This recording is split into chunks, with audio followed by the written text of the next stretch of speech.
Olá, sombrios, tudo bem? Antes de começar o vídeo, já peço a você que deixe seu like, se inscreva e compartilhe o vídeo. Gosta do nosso conteúdo e deseja ajudar o canal? Clica no botão de valeu e contribua com o que seu coração desejar ou seja membro. Faça parte do clube de canais, acesse o link na descrição do vídeo e veja qual categoria é mais confortável para você e faça sua inscrição. Também estarei deixando o Pix na descrição do vídeo, caso queira nos ajudar dessa forma. Desde já eu agradeço. Feliciano andava apressado, os passos pesados sobre o solo úmido da mata. O coração batia como um tambor no peito, acelerado em descompasso com o silêncio anormal que reinava ao redor. Nenhum canto de pássaro, nenhum farfalhar de folhas, apenas o som abafado de sua própria respiração e o farfalhar da vegetação quando ele abria caminho. Para um caçador experiente como ele, o silêncio absoluto era um sinal inequívoco. Um predador o caçava. Foi então que, pela visão periférica, avistou a silhueta de um enorme lobo branco correndo entre as árvores. Tão ágil e silencioso quanto um espectro. Feliciano manteve o ritmo, lutando contra o pânico que ameaçava paralisá-lo. Sabia que se tropeçasse, se caísse, seria seu fim.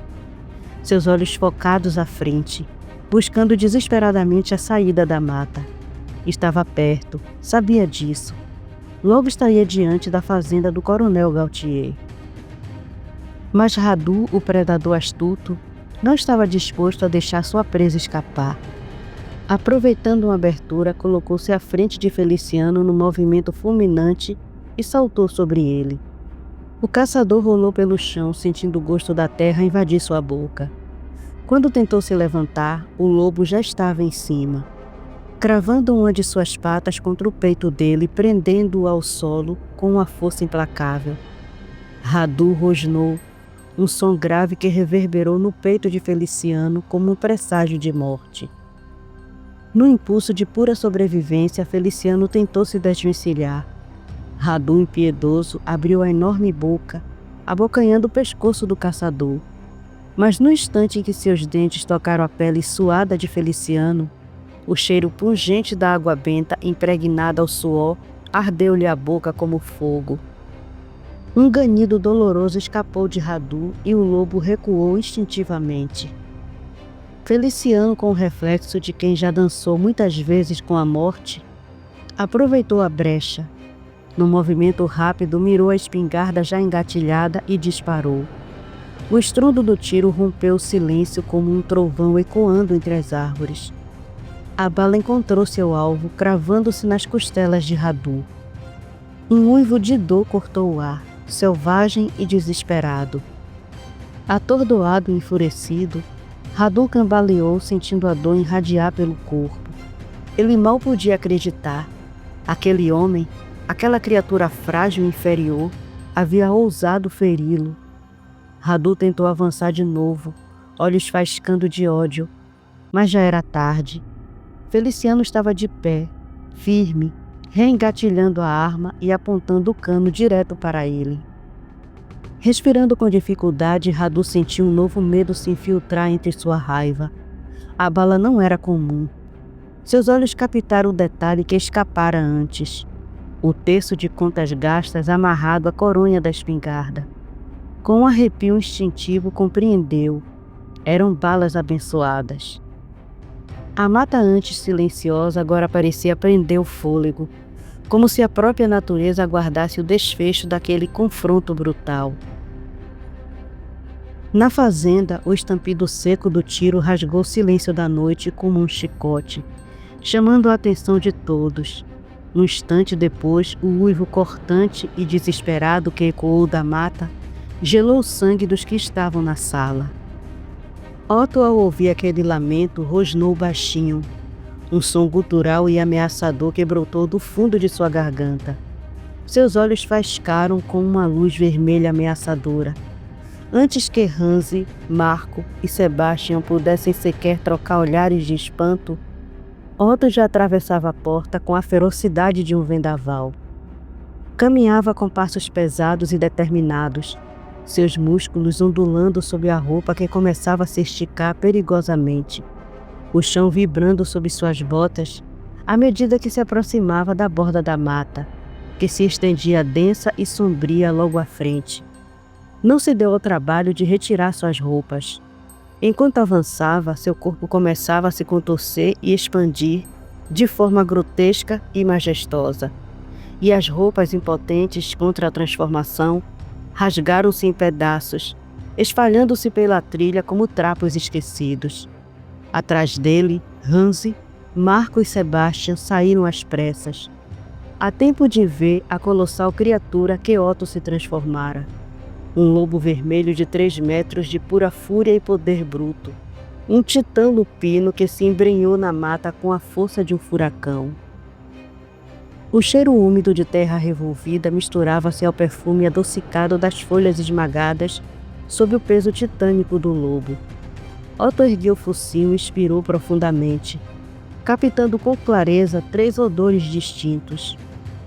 O suor azedo e apavorado do caçador, o sangue escorrendo de uma ferida fresca e o cheiro pútrido e enervante do vampiro, formando uma cortina sensorial que guiava Otto como um farol. Um rosnado gutural, grave como trovões ao longe, escapou de sua garganta, antes que, impulsionado por uma fúria ancestral, ele se lançasse em disparada. Sua imensa massa abrindo caminho por entre arbustos e troncos com brutalidade animalesca. Enquanto isso, Radu, mesmo ferido, ainda sorria. Seus olhos claros brilhavam com uma fúria selvagem e cruel. Demonstrando agilidade sobrenatural, desviou do tiro de Feliciano com um movimento fluido e desapareceu atrás de uma árvore grossa. Ali, envolto pela penumbra, retornou à sua verdadeira forma, a de um vampiro esguio e ameaçador. Com mãos hábeis e impassíveis, extraiu a bala cravada em sua costela, ignorando a dor lancinante que pulsava como brasas em sua carne profana. Então, como uma sombra viva, Radu atacou. Passava por Feliciano com velocidade estonteante, e a cada investida, suas garras afiadas como navalhas deixavam longos cortes nas carnes do caçador. Cada passagem deixava novas feridas, talhos fundos nas costas, cortes traiçoeiros no peito, lacerações ardentes nos braços e pernas. Feliciano girava em círculos, olhos arregalados de pânico, tentando em vão localizar seu agressor invisível. Cada nova ferida arrancava-lhe um gemido contido, uma lufada de ar quente e dolorido, enquanto seu sangue quente tingia suas roupas e escorria pela terra sedenta. A cada arranhão, suas forças o abandonavam, até que, deliberado, o caçador tombou de joelhos, sentindo o sangue quente escorrer livremente por seu corpo, cada gota roubando-lhe fragmentos de forças e esperanças. A espingarda caiu de seus dedos dormentes, cravando-se na terra úmida como um baque surdo. À frente dele, Radu emergiu da escuridão com um sorriso sarcástico desenhado nos lábios. As presas longas e reluzentes brilhavam sob os poucos raios de luar que se infiltravam pela copa espessa das árvores. Radu avançava lentamente, cada passo uma promessa de dor. O prazer sádico se estampava em seu rosto enquanto se preparava para o golpe final. Feliciano, com o coração em disparada e os olhos turvos, compreendeu com horror a verdadeira natureza de seu algoz. Um vampiro, uma criatura dos pesadelos mais antigos, cuja existência ele até então julgara ser apenas superstição. Cada passo de Radu era carregado de um sadismo frio e calculado. Queria saborear cada segundo, cada suspiro de desespero que escorria da alma do caçador ferido. Sentia o cheiro metálico do sangue e o calor vital abandonando aquele corpo que tanto ousara enfrentá-lo. Porém, antes que pudesse cravar seus dentes no pescoço exposto de Feliciano, Ambos foram interrompidos por um som grave e crescente. A terra tremeu sob seus pés. Um rugido abafado vindo da mata anunciava algo imenso e implacável. Antes que pudesse reagir, Radu foi surpreendido pela fúria de um gigante. Otto irrompeu da escuridão. Seus olhos chamejantes eram poços de ódio puro. Com um salto monumental, o lobo colossal abateu-se sobre o vampiro. As mandíbulas titânicas se cravaram no ombro de Radu, arrancando um urro agudo e desesperado da criatura imortal.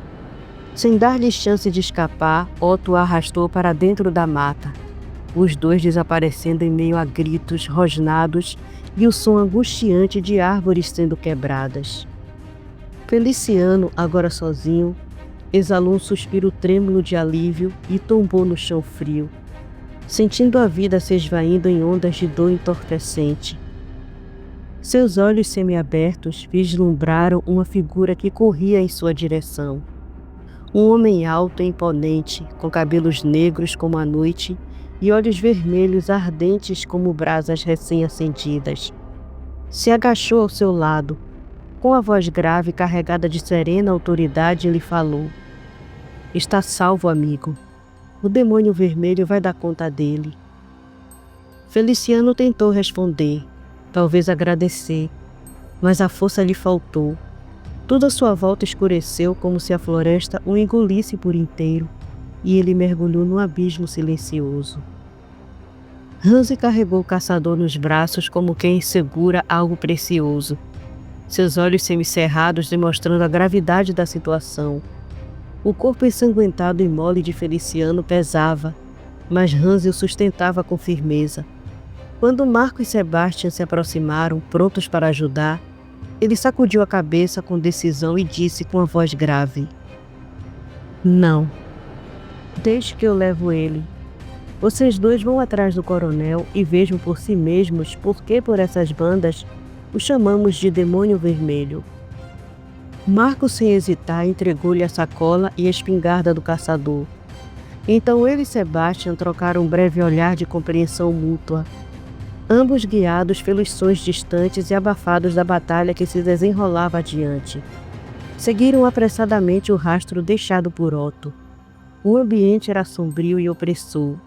A lua cheia, escondida através de nuvens grossas e esfumaçadas, mal iluminava o emaranhado de árvores retorcidas e vegetação densa que parecia fechar-se a cada passo. O cheiro de terra molhada e sangue pairava no ar como um manto pesado, sufocando qualquer vestígio de tranquilidade. Cada estalo de galho, cada sussurro do vento entre as folhas aumentava a tensão nos corações de Marco e Sebastian, que corriam com o peito apertado pela ansiedade. À medida que se aproximavam, os sons da luta se tornavam mais nítidos. Rugidos guturais, estalos secos de ossos se chocando, urros de raiva e dor. Quando finalmente chegaram a uma clareira aberta pela brutalidade do combate, depararam-se com uma visão infernal. O coração de ambos martelava no peito, uma batida frenética que ecoava o terror e a adrenalina crescente. Otto, em sua forma lupina colossal, era uma muralha viva de músculos, pelagem vermelha e olhos faiscantes de pura fúria.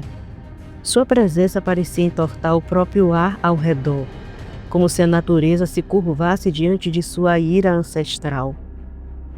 Do outro lado, Radu havia abandonado toda a aparência humana. Em sua verdadeira forma vampírica, era uma criatura monstruosa, de membros longos e disformes, pele acinzentada e garras negras como obsidiana. Suas asas membranosas batiam furiosamente, espalhando folhas e poeira em redemoinhos caóticos. Num piscar de olhos, Radu avançou desferindo golpes rápidos e cortantes com as garras, tentando atingir pontos vitais de Otto. Era uma dança macabra de velocidade e precisão. Otto, contudo, movia-se com uma agilidade aterradora para uma criatura de seu porte. Com movimentos fluidos e predatórios, esquivava-se das investidas do vampiro, respondendo com contra-ataques brutais, investidas de ombro, mordidas traiçoeiras e patadas devastadoras. Radu tentou usar a velocidade para confundir o lupino, circulando em movimentos tão rápidos que pareciam borrar a visão.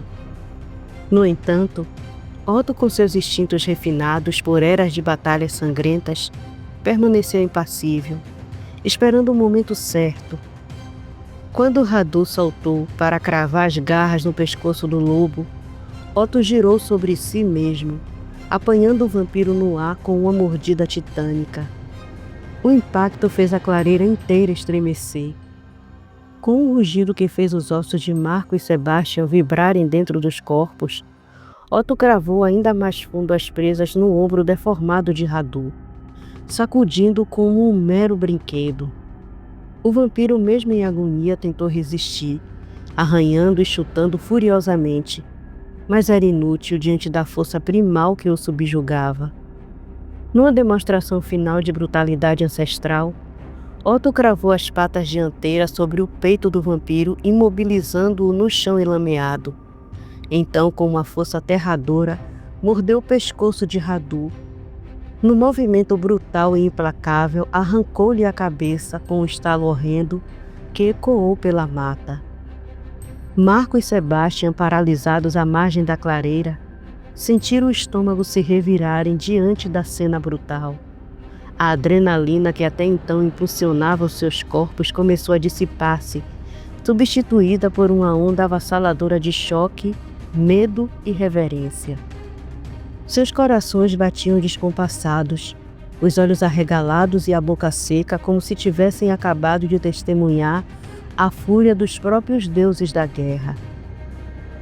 Otto permaneceu parado por um momento, a cabeça inerte de Radu ainda presa entre suas presas, enquanto o sangue negro do vampiro escorria em filetes espessos, impregnando a terra com um cheiro amargo de morte. Lentamente, com um olhar que exalava domínio absoluto, ele ergueu os olhos flamejantes para o céu. As nuvens se dissiparam, revelando a lua cheia que iluminou a clareira. Otto soltou a cabeça do vampiro, e um uivo profundo e primitivo reverberou por toda a mata, anunciando sua vitória aos espíritos da noite. Quando Hansi chegou à fazenda, o peso do caçador desacordado parecia puxá-lo ainda mais para o chão, mas a urgência o fazia seguir adiante. O céu, tingido por tons sombrios de cinza e púrpura, ameaçava um temporal iminente. O vento frio soprava inquieto pelos campos, carregando o cheiro forte de terra e da madeira envelhecida da casa principal. Gabriela e Jo estavam na porta, olhos arregalados e feições tensas e preocupadas. O cheiro ferroso do sangue parecia se infiltrar nas narinas das duas mulheres, fazendo seus estômagos revirarem. Gabriela lutou contra o impulso de vomitar. Jo, endurecida pela responsabilidade, manteve o rosto impassível, mas seu coração pulsava tão forte que parecia ecoar nos ouvidos. Não demorou para que Salomão, o velho capataz de cabelos grisalhos e porte robusto, reconhecesse a figura ensanguentada nos braços de Hansi. Soltando um palavrão baixinho entre os dentes, correu desajeitado em direção a eles, o chapéu quase voando de sua cabeça. Ao se aproximar, Salomão balançou a cabeça com um semblante carregado de preocupação e, em tom grave, comentou: "Isso não é ferida comum." Sua voz era pesada, carregada de uma experiência amarga. "Não adianta chamar médico. Homem da cidade não vai saber o que fazer." Jo, com a expressão endurecida pela angústia e pelo senso de dever, deu um passo à frente. Seus olhos castanhos cintilavam com uma determinação que contrastava com a fraqueza visível nas mãos que tremiam. "Você o conhece, Salomão?" Ela perguntou, a voz baixa, quase temerosa da resposta. Salomão tirou o chapéu, segurando-o contra o peito como num gesto de respeito, e respondeu: "Sim, Dona Jo, conheço bem. É um dos melhores caçadores dessas bandas. Ele e os amigos sempre estão enfiados no mato. Se os outros dois não estão aqui com ele, alguma coisa muito ruim aconteceu." Gabriela levou a mão à boca tentando sufocar um soluço, enquanto Jô se aproximava para examinar o caçador. O homem estava pálido, o rosto marcado por cortes profundos e hematomas escuros, seu peito arfando em agonia silenciosa. Determinada, Jô olhou para Salomão e para Hansi, a voz firme como aço. Levem ele para o celeiro. Depressa, eu já estou indo. E com um brilho resoluto nos olhos completou: no que depender de mim, esse homem não vai morrer. Enquanto isso, a quilômetros dali, no coração sombrio do castelo da Ordem na Romênia, a tragédia desenrolava suas garras invisíveis. Lazar, senhor de uma fúria tão antiga quanto o próprio tempo, sentiu a morte de seu irmão como uma lâmina incandescente rasgando-lhe a alma. Seu grito, um urro de dor e raiva primal, reverberou pelas paredes de pedra negra, fazendo todo o castelo estremecer como se tivesse vida própria.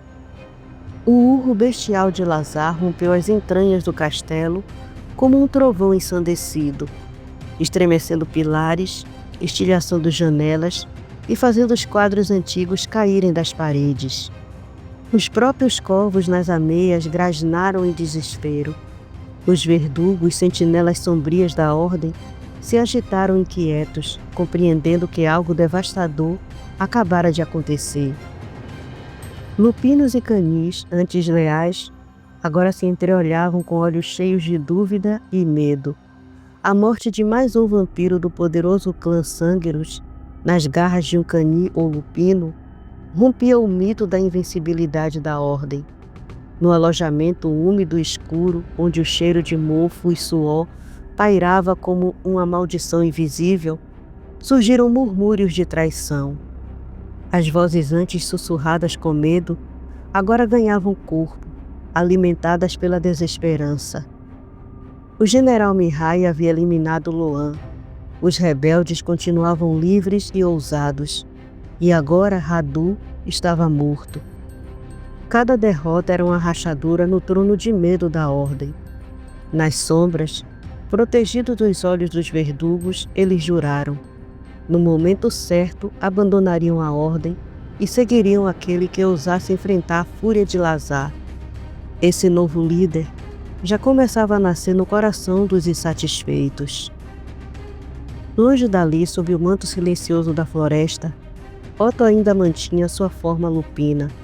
Sua pelagem densa e encharcada de sangue parecia se fundir com a escuridão das árvores.